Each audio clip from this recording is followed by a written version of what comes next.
بسم اللہ الرحمن الرحیم۔ السلام علیکم دوستو۔ برصغیر پاک و ہند، جسے قدیم قطب تاریخ میں ہند بھی کہا جاتا رہا ہے، انسانی تہذیب و تمدن کے قدیم ترین گہواروں میں سے ایک ہے۔ اسلام کے ماننے والے دنیا کے کسی اور خطے میں اتنی بڑی تعداد میں آباد نہیں ہیں جتنے کہ یہاں پر۔ عام لوگوں کا خیال ہے کہ یہاں اسلام محمد بن قاسم قصفی کے حملے کے وقت پھیلا، جبکہ کچھ معتزب ہندوؤں اور تاریخ دانوں کا کہنا ہے کہ یہاں اسلام محمود غزنوی کے حملوں کے ساتھ آیا۔ یہ پروپیگنڈا اس قدر زوردار طریقے سے کیا گیا ہے کہ عام طور پر سمجھا جاتا ہے کہ عرب و ہند ایک دوسرے کے لیے ہمیشہ سے اجنبی ملک تھے۔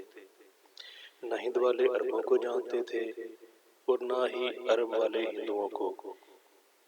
انہی حالات میں اسلام کا ظہور ہوا، عرب میں اسلام پھیلا، ایران فتح ہوا، مگر ہند اس سے بے خبر ہی رہا، کیونکہ عربوں کو ہند سے واقفیت ہی نہ تھی، اور ہند والے تو ویسے ہی ہند سے باہر کسی چیز کو نہ جانتے تھے۔ مگر حقیقت اس کے برعکس ہے۔ عرب و ہند کے تعلقات ہزارہ برس والے پہلے سے موجود تھے۔ جب اسلام کا ظہور ہوا تو عرب و ہند ایک دوسرے کے لیے اجنبی نہ تھے۔ آغاز اسلام کے وقت سے ہی اسلام کا پیغام ہند میں پہنچ چکا تھا۔ عرب میں صدہا برس سے مختلف ہندی قومیں آباد تھیں۔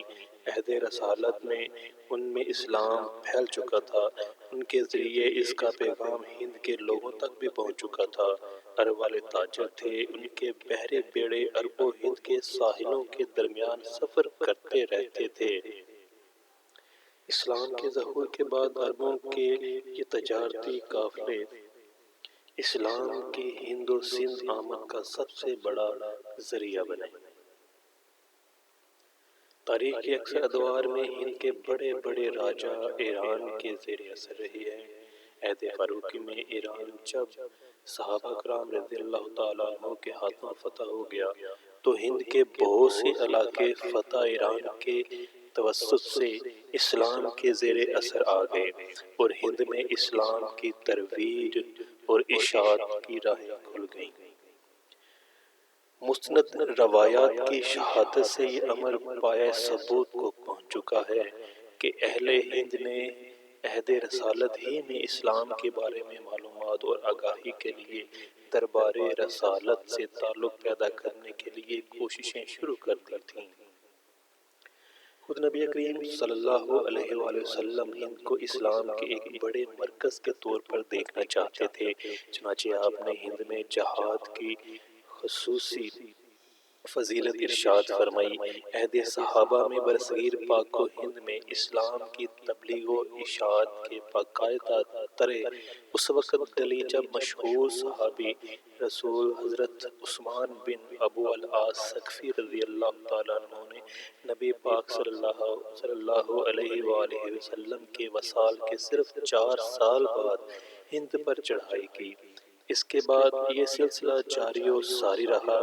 بہت سے صحابہ رضی اللہ تعالیٰ عنہ نے جہاد و تبلیغ کے لیے برصغیر میں تشریف لائے۔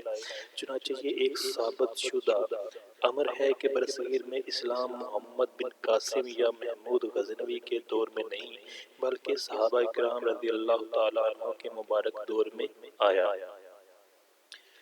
قبل از اسلام عرب و ہند کے تعلقات۔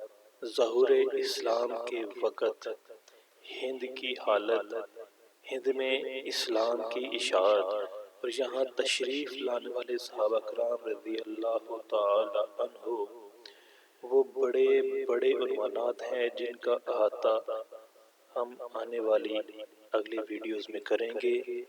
ہمارے ساتھ رہیے گا، ہمارے چینل کو سبسکرائب کریں۔ فی امان اللہ۔